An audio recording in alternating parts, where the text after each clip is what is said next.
Thank you, Brian. Certainly appreciate the organizers for asking me to speak on the always gripping topic of glaucoma. This is usually when I see some folks stand up and leave the room or eyelids start to get heavy. And as Brian mentioned, if we are sharing a patient, that is automatically a poor prognostic indicator if we're sending notes back and forth.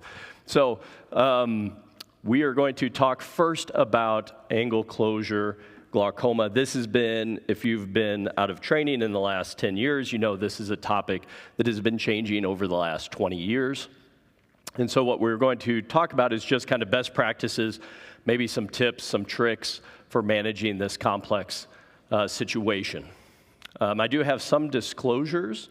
I do receive research support and do some consultation for companies in the glaucoma space, none of which is really relevant to either of these talks.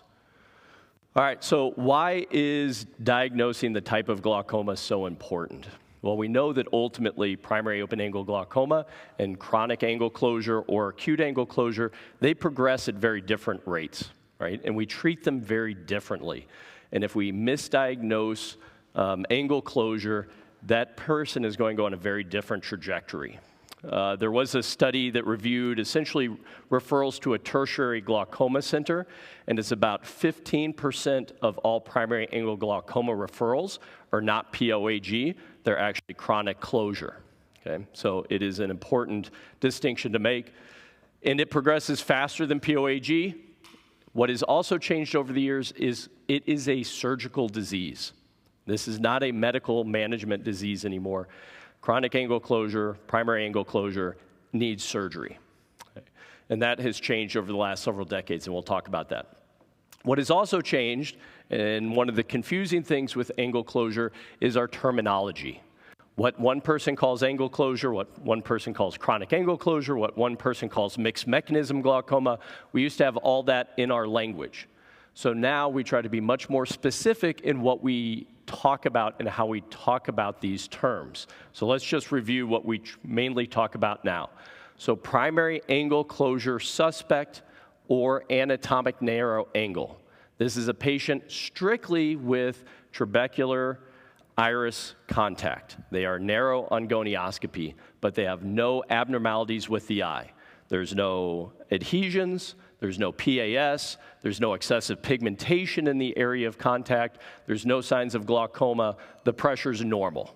Okay, this is a normal eye except for a narrow angle. Okay. And if you look narrow, if you said, what is a narrow angle? How many people are comfortable with a narrow angle suspect being 180 degrees of contact? That's pretty, like for me, that is a very narrow angle. And this is what we classify as a suspect, and that's based on some recent studies. Primary angle closure, okay? So now we have our next step. Not everyone that's a suspect is going to progress onto closure, but primary angle closure tells us there's some sort of dysfunction going on. So we're going to have something that is either we're starting to have adhesions in the angle, we're starting to get some PAS formation, we're getting increased pigmentation, there's some iris abnormalities, or we're starting to get elevated pressure.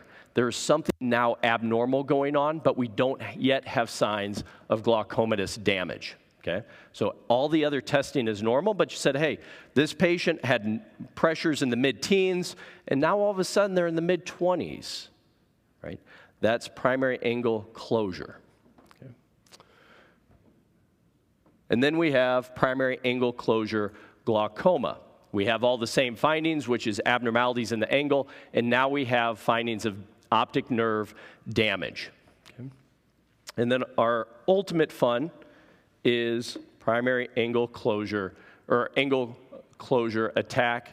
And this is what we traditionally think about as residence, the middle of the night call, the mid-dilated pupil, the nausea, vomiting, the pressure 60, right? Hopefully, it is not a case of a patient with a prosthetic eye, which I think maybe Dr. Kerr experienced in our days at UT Southwestern, a late-night phone call from the ER for a patient with a pressure 80 and a fixed pupil as they were tonopinning their prosthetic eye. And then the question is the patient said, I thought it was weird they were so fascinated with my prosthetic, but you know. good trip at 2 in the morning. Ultimately, just like we tell our residents, you can't diagnose someone with angle closure or primary open-angle glaucoma unless you look at the angle. And we know we have our techniques, and this is going to be based on what you have available to you. Von Herrick screening is fine, but we know it has limitations. We've all seen patients with an open Von Herrick. You know, they have that very plateau configuration. They look deep when you look at their limbus, and the iris just quickly drops off. It can also be deceptively shallow when it is not. Ultimately, our classics are the Goldman and the 4-mirror lens. As we know, the limitation with the Goldman is you need a coupling agent.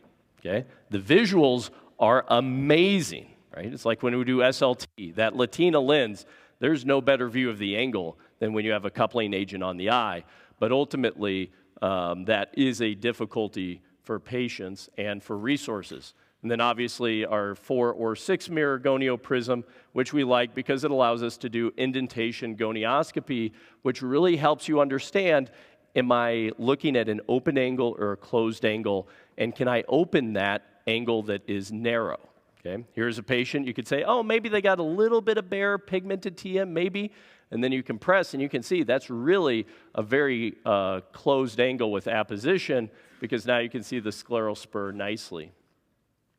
Anterior segment imaging is becoming more of a discussion point. UBM is difficult, obviously, because not just the technology, but because it is so technician dependent. I currently, if I have someone that needs a UBM, I actually send it to one of Brian's partners who does a very good job. But even then, that is a very technically demanding test. And so lots of us have anterior segment OCT or an adapter to our anterior segment or our regular OCT that allows anterior segment imaging. The limitation is the slice. This is a great teaching example because here's a slice through one eye, and if you cut this eye in half, you'd almost think you were looking at 2 different eyes, right? You have one side, the angle is clearly completely closed. The iris is plastered against the TM, and the other side is a totally open angle. And the problem with this is we know the iris has crypts, it has valleys, depending on the lighting of the anterior segment OCT, even the fixation light can cause some pupillary changes. You can see this patient, despite being in a dark room, that's a pretty small pupil when you're thinking about this patient being in a dark room. Okay, so anterior segment OCT, I think, even though there's more data and more studies trying to show its importance in angle closure management, in reality, I think it's most helpful for patient education still, right? You can throw this up on the screen. You can describe the landmarks. Patients understand that much better. It helps with the visualization. Okay, so treatment. This is all the straightforward stuff we all think about. Primary angle closure, again, pressure's up. They have iris abnormalities, but they are not, don't have any neuropathy. In these situations, it's going to be the same thing. Medications, consideration of LPI, may need a paracentesis depending on the pressure, and then cataract surgery or lens extraction. And the same treatments for primary angle closure, but the question is do they need anything more? Okay, and that's one of the things that's been changing is this a patient that needs a phaco-trab or just phaco or even phaco MIGS. So let's walk through the different situations that we can come across and decide what do those patients need. What do we do? So let's start off with a patient that has primary angle closure glaucoma and a cataract, whether they are controlled or uncontrolled. Okay? So this patient is in your clinic. They got a PI 15 years ago. They've been on meds for 15 years, and now they need cataract surgery. Okay? They have a field defect, they have RNFL loss, pressure may be controlled, not controlled. What do we do for that patient? Historically, if you go back 40 years ago, that patient was a phaco-trab, right? That's what they got. What has changed is the fact that phaco, as we now know, is a great cataract, is a great glaucoma surgery. Okay? Just opening the angle, again, this is a mechanical disease initially, right, causing trabecular meshwork dysfunction. If you can address that mechanical problem, you can address the disease process. So this is a study from 10 years ago where essentially they asked that question. They randomized patients to either getting phaco alone or phaco-trab when they had both glaucoma and angle closure glaucoma. Angle closure glaucoma and a cataract. Okay. So in those cases, the differences between the two, they had relatively similar mean IOP at the completion of the case. But ultimately, at the end of the day, the people that only got phaco needed a little bit more medication than the people that got phaco-trab, which makes sense, right? The trab is a stronger surgery. They should have lower pressure. They should have less medication burden. But ultimately, the folks that had phaco had a lower complication rate and less issues postoperatively need for repeat surgeries. Okay? So ultimately, this was a big shift for people saying like phaco alone is a good option. The next question for these folks is obviously MIGS surgery is a very big topic for the last 15 years. And the question is phaco alone still the best option? Should we do something else in the angle at the same time? And so more commonly, folks will also get goniosynechialysis at the time of surgery, so we'll mechanically move the iris out of the way. And then you could consider either putting in some stents, you could do a goniotomy, you could do something that unroofs the trabecular meshwork. Some folks may do ECP. And there was a recent meta-analysis of this, and they essentially found that anything that unroofs the trabecular meshwork performs better than anything with stents or ECP at the time of this cataract surgery. All of them help lower medication burden, but ultimately unroofing the TM works better. And that kind of makes sense, right? If the TM is what's dysfunctional in this situation, unroofing it is probably the way to go. And that can be your goniotomy of choice, whether that's with a suture GAT, a microcatheter GAT, one of the multiple goniotomy blades that are out there, bent 27 gauge, reusable. There's the Bang goniotomy blade now that's reusable. So there are all kinds of options to perform this technique, and it is a good option. The one thing you need to keep in mind in these patients is that their angle and how their eye behaves intraoperatively can be difficult. So consultation, preoperatively, you do want to tell these patients, here's our game plan, like you do with everybody, but we're going to play it by ear, because if your eye behaves funny in the OR, we may not be able to complete all these steps. So there was a study here recently that compared phacogoniotomy and phacotrabeculectomy. Again, similar IOP reduction in those cases.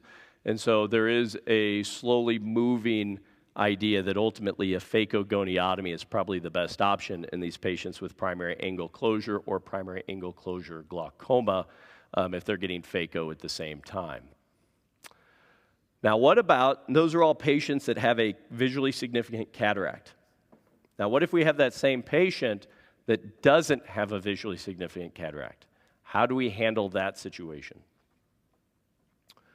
So, the traditional question was trab alone, right? Because they don't have a visually significant cataract, so we just trab that patient. Or do we do phaco? Okay. So again, another comparative study that ultimately it showed similar IOP reduction in both. Phaco alone versus trab and leaving the lens. Again, trabeculectomy is stronger, requires less medication, but at the end of the day, the complication rate for trabeculectomy is quite high.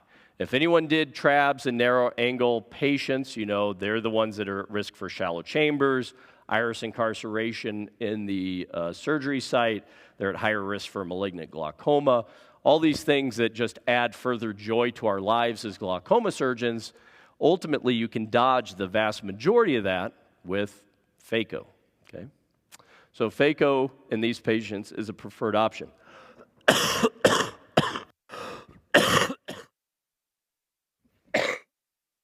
Excuse me. I'm still getting over a cold that I've had for about 3 weeks. So the joys of small children.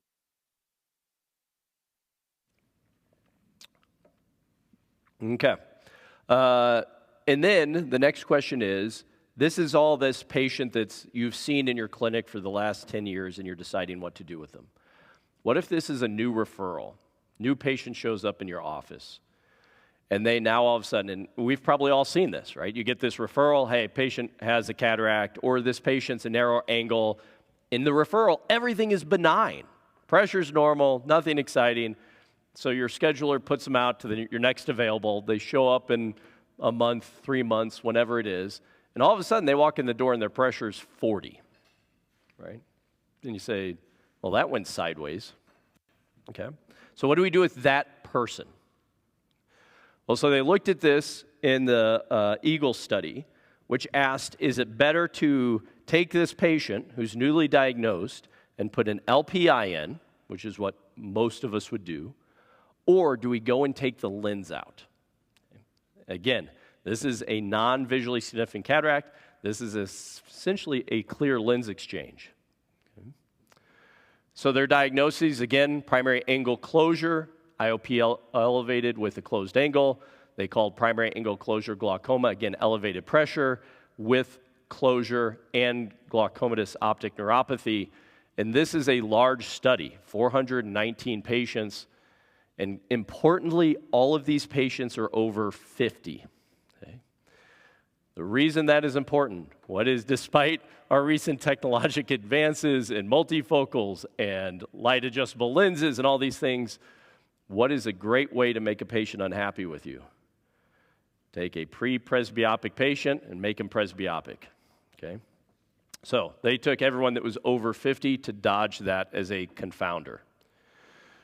Ultimately, both worked well, okay? Lowering pressure with either clear lens extraction or LPI with medication.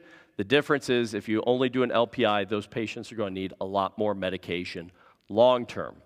There's also a decreased need for surgery long term. If you get the lens out, only one of those cases, so a couple hundred cases of clear lens exchange, only one needed further surgery. Most of the patients that got LPI, 24 needed surgery, which the vast majority of that was phaco, right? Their cataract progressed. Okay. And so ultimately, in these patients that show up, if they have primary angle closure, if they have primary angle closure glaucoma, those are patients that need their lens out, okay? Whether you need to stabilize the eye, do an LPI, put them on meds, get the eye calm, and then go ahead and proceed with surgery, okay? This is a disease where their lens needs to be out of their eye. They just need to be pseudophakic. Now, who are the patients where that maybe is not the best mindset, or is perhaps someone that needs a little bit more consultation, or maybe kind of a pothole that you may stick your foot in that you say, oh, I wish I hadn't done that. So the big ones, again, pre-presbyopic patients. If they are under 50, if they don't need reading glasses, that is a very long consultation if you decide. Those are the patients I'll still put a PI in and put on meds, and we'll tell them, hey, if you're really interested, we can talk about phaco. But unless they are like a +3 or a +4, they're probably not going to love that outcome. The other person is the person that ultimately does not have much refractive error. That 55-year-old that comes in that just uses reading glasses and their pressure's 35 and they need something done, that patient, if you make them pseudophakic, how comfortable you are that you're going to keep them uncorrected at distance and their visual quality is going to be just as good. And you can tell them, hey, look, I fixed your glaucoma. Thank you very much. But then they need bifocals full time. They're probably not going to be thanking you or patting you on the back for saving their vision that's going to degrade in the next 10 years. Instead, they're going to be upset that you put them in bifocals. Okay? So those are still patients that practically we would put an LPI in and put them on medications and kind of go through that process in a much lengthier conversation. So although it is superior, and that's what the science shows, and that's what the research shows, at the end of the day, we know as physicians we have to use our discernment and apply this knowledge to the patients in front of us. So what do we do about an acute attack? This is everyone's favorite call in the middle of the night. I don't know who all still takes call. I know Dr. Kruger's not putting up his hand. All right, so this is our favorite call in the middle of the night. You get the phone call, ER says, hey, I got a patient, mid-dilated pupil, pressure 60, they're vomiting. I think it's angle closure. obviously we ask the normal question, which is, okay, and their A1C isn't 12, and they haven't, missed their last 3 visits to see Dr. Junedepth to get injections, and it's really just NVG in a non-compliant patient. But we tell them over the phone the standard stuff, right? If it's in a hospital, it's in an ER, that's easy. They have IV access. They have lots of medications in the pharmacy that they can give them. It's much more difficult if that patient shows up in your clinic. It's much more difficult if you're practicing in an area that doesn't have a nearby emergency room, doesn't have access to some of these IV medications. So how do we treat them in these different situations? At the end of the day, we have to remember time is tissue, and I've had discussions with several colleagues over the years where they call me up after, said, hey, I got a phone call about a patient in the ER last night, 2 in the morning. We went through the meds, we went through the drops, pressure's still 60. I tried to put a PI in, blasted the cornea for a while, it's still hazy. I'm gonna leave him on meds for a bit and I'm gonna try again tomorrow. Would you do anything different?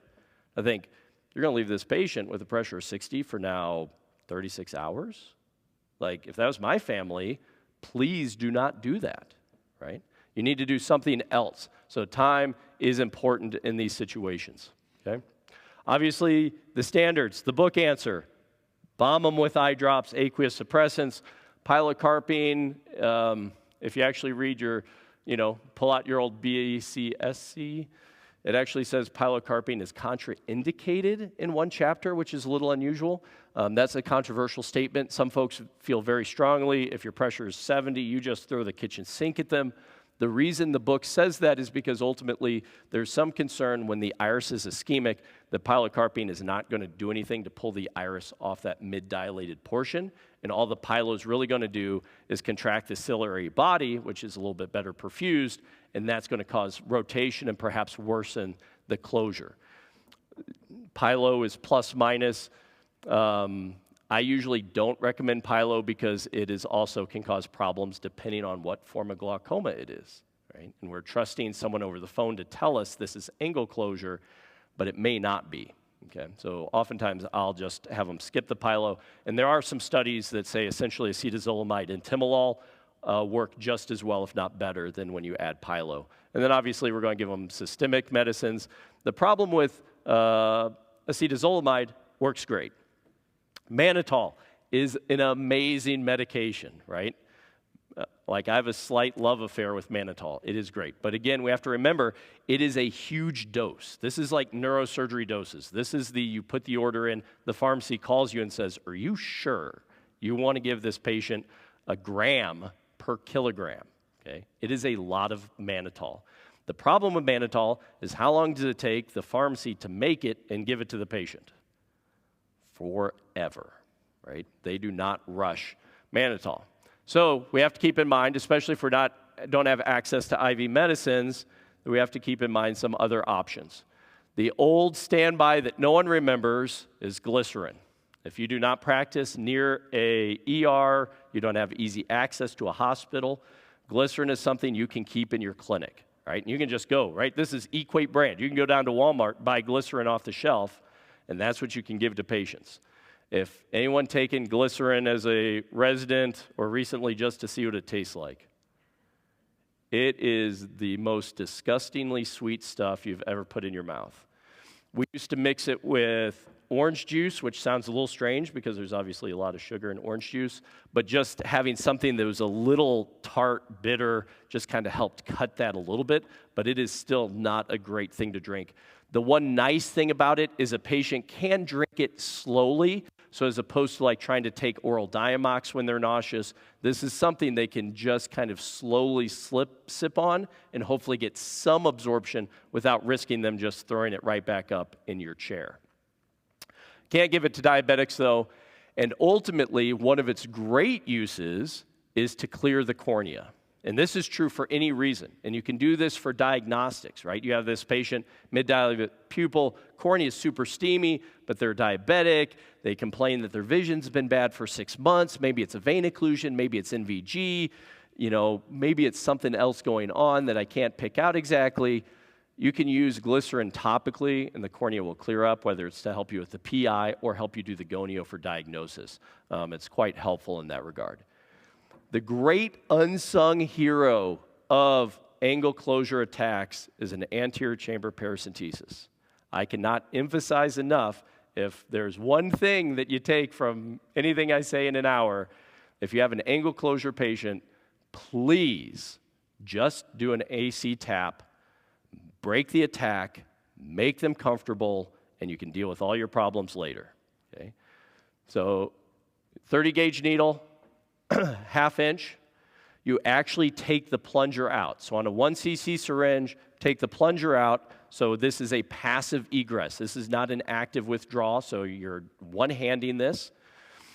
It will lower the pressure to somewhere from 8 to 12. You'll instantly see the cornea clear. You'll see the iris come off the mid-dilated portion.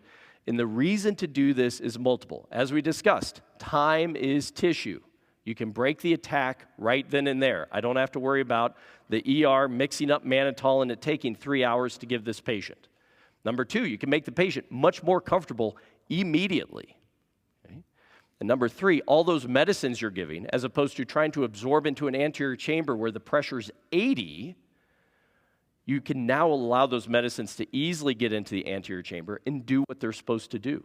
Okay? So if someone calls me now in the middle of the night and they say they have an angle closure, we tell them, get the drops, get the IV, put in a Diamox, and I hop in my car, I get out my 30 gauge needle, walk into the ER, tell them to have a slit lamp there.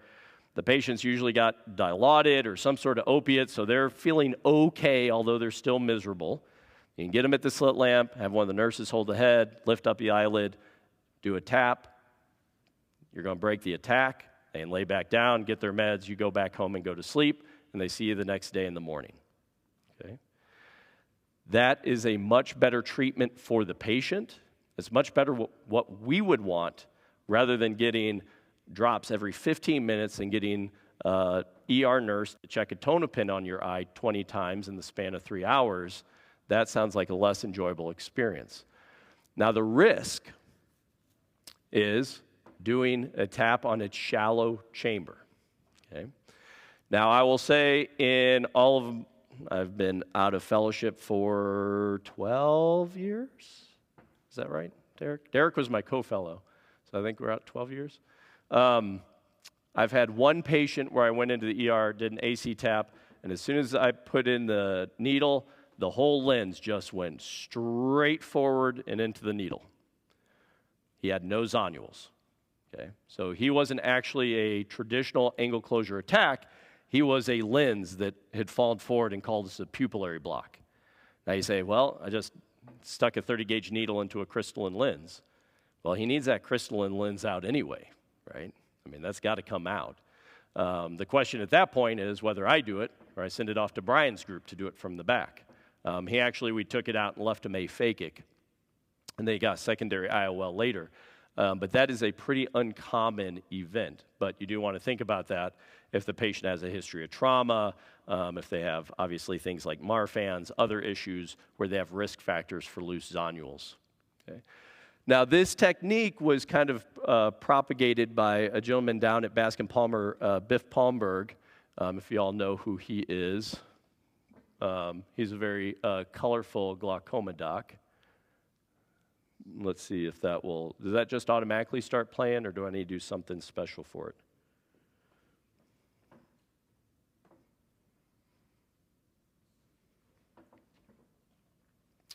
But the tips are going to be essentially, oh, thank you so much.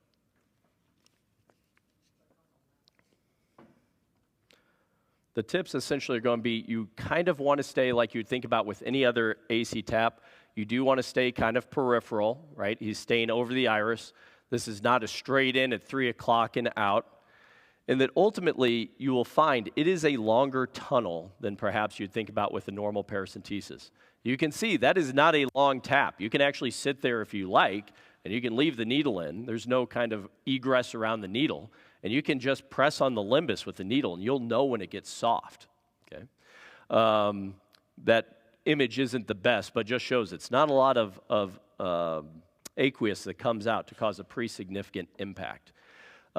These patients will, when you see them the next day, they will be inflamed, as you know. They're going to have corneal edema. I've had patients with fibrin in their AC. The question is when do you do the PI in this patient? So I would much rather do a PI in a patient that I just tapped. You put them on Pylo, you leave them on Diamox, you put them on steroids, and we do the PI a week later, right? The PI is not urgent. Once you break that attack, you can get that pupil down, you can keep it off that mid-dilated space, and they're not going to go back into an attack unless there's something unusual going on, okay? Or it's been a very common problem, and it's really chronic, acute on chronic. And then what we do the next day is we actually put a PI in the other eye, the eye that didn't have the attack, where the the cornea is clear, okay? Because we know there's a high rate of angle closure into the fellow eye if it's not treated. So we go ahead and treat those. And then once the eye is calm, once the cornea is clear, once the inflammation's gone, then we take their lens out, okay? No matter what their lens status is, to me, if you have an angle closure attack, you need to be pseudophakic, okay? If it was me, I would beg to be pseudophakic after an angle closure attack. The other thing is monitoring these patients. One of the things that is also not appreciated is we know an angle closure attack is just massively damaging to an eye. The problem is how long it takes that damage to show up. If we follow a normal testing schedule for this type of patient, right? We get an OCT once a year, we get a field once a year. This patient just had a massive event. If you test them once a year, they're going to miss how they are progressing, and you're going to miss what their new baseline is. So these patients will actually lose RNFL for 6-ish months afterwards.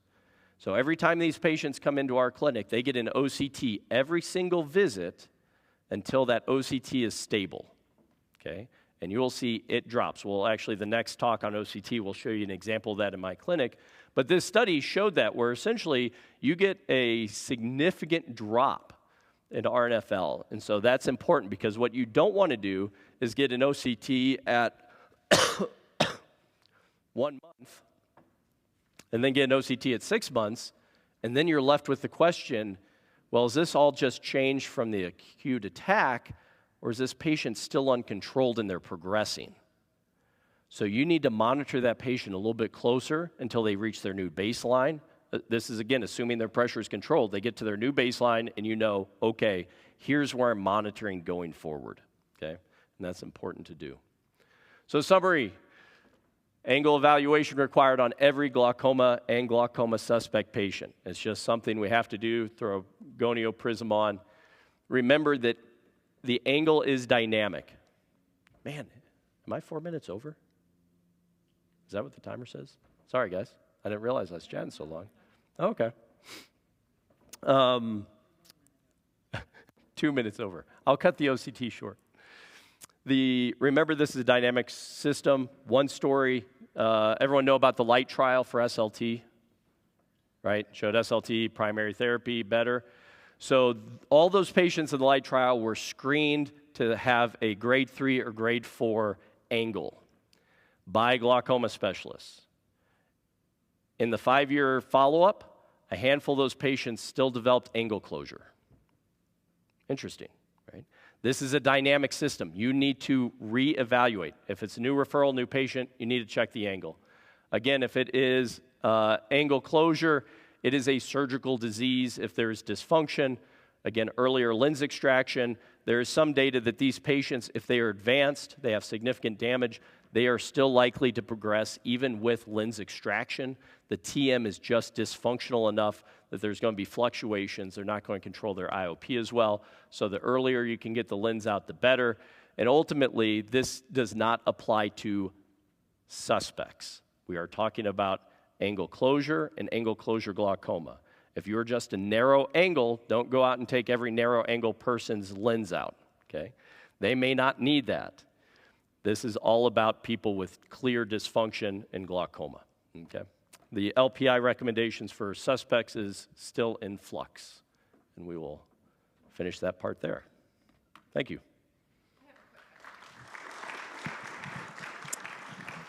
So two things. One, I've used topical glycerin for corneal edema quite a bit, but I have to say it burns so bad. It's like putting acid on an eye. It hurts. So I didn't see you say anything in your slide about that, so I would just say anesthetize that corneal surface before you apply Yes. the glycerin. Yes, that is a great point. Yeah, And yes, you're going to say this Yeah. patient's already vomiting, they feel like their head's about to pop off, and then you make their eye Right. that much more uncomfortable. It is delightful Right, for them. right. Yes. Second thing I wanted to say is I've practiced for 44 years now, and I've had several people walk in. One lady I'll never forget, she came to my front desk and checked in, and she says, I really got to leave. I've got my migraine starting again. And so she'd been misdiagnosed with migraine because of her nausea, vomiting, and frontal pain, and she had angle closure. And I said, can you just wait a second? I'll get you right in. Yeah. And she'd been to the ER. She'd had multiple MRIs for the migraine. I'm just telling you. Yeah. And I hadn't thought that somebody could actually have that journey, but she did. She had absolute angle closure. I used glycerin on her cornea. I LPI'd her. I mean, I treated the whole thing, and she's fine. But she really did come in misdiagnosed, and she had been told this over and over and over, that she had migraine. Yes. Nausea, vomiting, pain. I mean, it's not uncommon, right? We get patients that get referred for outpatient follow-up, they came into the ER for headache, they get admitted for a stroke workup, a MI workup, something else, and it's all angle closure, right? And sadly, that we had one of my very first patients here in town went in for a routine exam, got dilated. Only time I've seen a patient, and this is like 2 years out of fellowship, and so of course this makes me think that everyone that gets dilated goes into angle closure, but gets dilated, goes into bilateral angle closure. It's a Friday, goes to the ER, says, hey, I just saw my eye doc an hour ago, 2 hours ago, I got dilated, and now my head's killing me. They got dilated pupils. What does the ER not do? Check an eye pressure. Yeah. She gets MRI, CTA, whole workup, gets told, hey, atypical migraine, go home. Gets seen by the on-call doc the next day, pressure's in the 50s, gets a tap in both eyes, it breaks one attack, not the other, comes over to us and gets cataract surgery on back-to-back, like Monday, Tuesday, to get the lenses out to finally break the attack. But yes, it is a clearly misdiagnosed. The other thing to keep in mind, that we have to keep in mind, is it can be the other end of the spectrum. And why we need to gonio these patients is we also can get low-tension glaucoma patients that are referred, and in reality, what they are is chronic angle closure. And so that is the other thing, is you get these referrals for, rapidly progressing low tension. You really need to make sure that they are not at chronic angle closure. Because again, although our definitions of primary angle closure and primary angle closure glaucoma have increased pressure, we know that they can have any pressure on that spectrum with chronic angle closure for sure. Thank you for your talk. I just had one question. When deciding, say you're now going to do a phaco and you're going to do some kind of an angle-based procedure, how do you decide how much to do? Let's say the patient doesn't have PAS yet, but you suspect that the trabecular meshwork is dysfunctional. Will you do a full 360 GAT or goniotomy, or will you just do a limited goniotomy? How do you decide? This is more personal preference in that as I've gone along, I've become I am less comfortable doing angle procedures where I can't see everything I'm doing. So I've moved away from earlier, when I started practice, it's like we had G1 eye stents, GAT, and that was pretty much it. And so as time has gone on, I very much appreciate being able to see everything I'm working on. So I typically will just do a nasal goniotomy in these patients.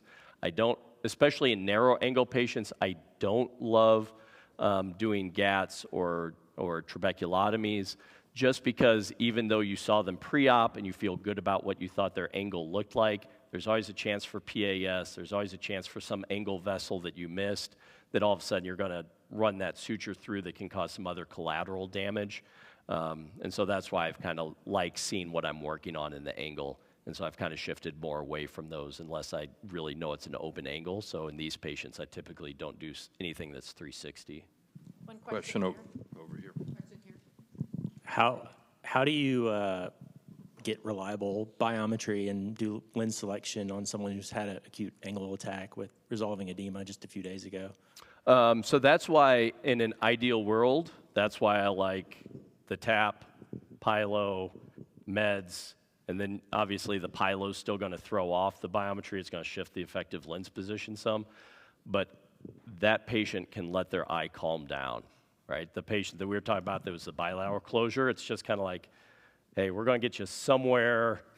You're going to be within 2 diopters of something, right? And we know we'll get your eyes fairly symmetric, but when your pressure's 50, it's just kind of like, hey, if you got to wear bifocals afterwards, so be it. But that's why I think it's much better to be able to do phaco in a calm manner, which we're all comfortable with, rather than taking an eye that's going to be hazy, edematous, defolds. You can't see the anterior chamber very well. You know, it's a shallow chamber. It's a tough case anyway. The patient may be uncomfortable. That's why I don't love phaco in more acute cases if you can dodge it. That's why I think the TAP and then meds is a much better way to go to let the eye calm down, because you can do them several weeks later, right? I mean, their chance of going back into closure is extremely small. You just keep them on Pylo that whole time? Yeah, just like once a day, usually at nighttime, is enough to keep them okay. Thank you so much for your talk. My practice is mostly glaucoma, cataract also, so what you mentioned resonates with what I do. The thing about gonioscopy, looking at the angle, so important. So I like to say when you don't know why the eye pressure's high, when you don't know, you got a gonio. And then for the paracentesis in acute angle closure, that's such a great pearl. And also want to emphasize to the crowd, don't be afraid to do that. But one pearl is, you mentioned about taking the plunger off. And so that means you're putting a syringe on it. And just to save some money, you can just use the needle and hold the needle. You have a little bit smaller landing area, but can save you a little bit in, because you don't need the plunger. And then in these smaller eyes, so the narrow angle patient, nothing's really acute, maybe mild cataract. I often get, especially if they're like a 30 diopter or higher lens, I often get myopic surprises, and I don't yet know where to target them. So I counsel the patient, hey, you could easily end up myopic even though I'm trying to target you for plano. Do you have any tips or pearls or formulas that you use? I've done aura on a patient. It couldn't even register for them. So just any insight on lens selection in these narrow eyes? No, I agree with you. I definitely counsel these patients. There's going to be a lot more variability. And I think there is a big issue with effective lens position in these patients, exactly because, again, are they going to end up where we think they should? They're going to be a little further back and really open up that angle? Or is everything just more anterior and they really do have kind of just everything rotated anterior naturally? I'm sure if you did UBM on these patients, and there are some studies where you can look at anterior segment OCT or UBM and effectively where the lens sits in relationship to the ciliary processes can help you gauge if there is a refractive surprise.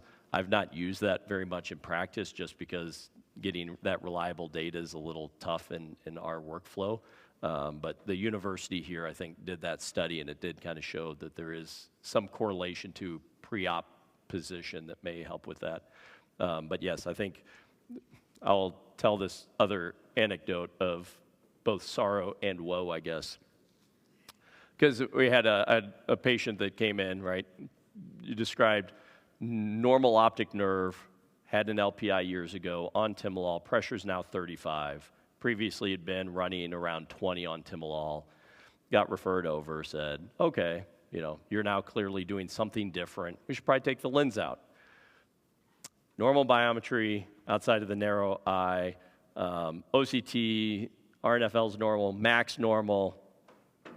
She's like, I'm really interested in a multifocal. Great. You may end up off. You're likely you got a 620 cornea. You may need LASIK, you may need PRK. My partner will take care of that to fine-tune you. She's like, awesome. Do the first eye. And clearly, the choroid and the vitreous are abnormal in the case, right? It's one of those, you get the lens in, but the bag's wrinkling as you're putting the lens in, like there's just a lot of posterior pressure. Think, okay, this isn't the best. Shows up 3 days, day one, pressure's still 30, put her on a bunch of meds. Shows up 3 days later, malignant glaucoma, right? IOL's up against the lens, pressure's 80, goes to the ER, gets mannitol. Thankfully, one of Brian's partners is operating at the hospital at the time, so I go over there with him, do a vitrectomy, put in a surgical PI, break the attack. And so let her sit for about 3 months, right?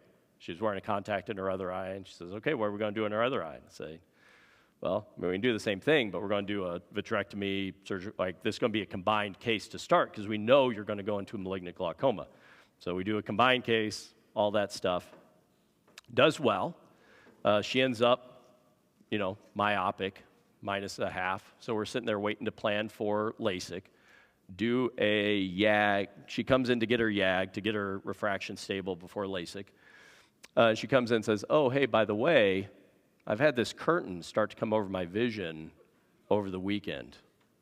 Said, okay, well, that's not normal. Let's go take a look at that. I think she's going to have an RD. NAION, 2,200. Helped me learn that hyperopia is a risk factor for NAION. So now I have a very nice lady with multifocals in both eyes who now has had an NAION and has a huge scotoma. And so that is just a message that these patients can behave abnormally.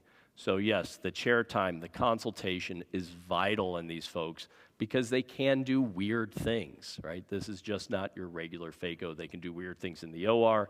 They can do weird things post-operatively. It's just something you have to keep tabs on.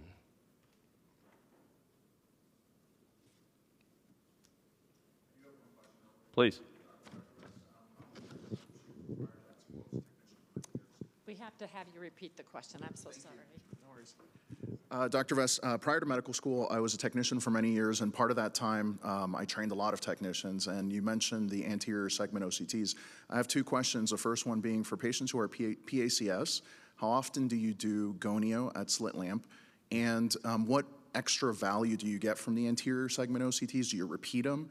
And if so, do you encourage your techs to look for angles that are open, look for angles that are closed in those slices? Because you showed that picture that had both in one, Yep. So one of my pet peeves in life is my techs taking an anterior segment OCT and dropping angle measurements of the angle, right? So we all know, well, hopefully know that those angle measurements are good for nothing. And I get referrals from docs that say, oh, I did this anterior segment OCT, and this patient has an angle of 3 degrees. I'm really nervous about him. It's like, well, if you move it a couple microns over, it may be 10 degrees. You move your spot a little bit on where you're trying to pick out the scleral spur, you may get a different angle. So I think the problem with serial anterior segment OCTs is you're never going to measure the exact same anatomic space every time. So you're not comparing apples to apples. And so that's part of the problem of using it as a serial diagnostic test. So for me, it really is patient education. You can get one to kind of help you with the landmarks if you feel like, hey, this patient's really squirrely, they just can't sit for gonio, I can't put a Goldman on them, they're just not positioning well. I think that you can use it in that case. Otherwise, these narrow angle suspects, I think they need a gonio at least once a year. And so that's those patients that come refer for, and they look good, they look open, they come back still once a year just to get a gonio. They see their other doc the rest of the year.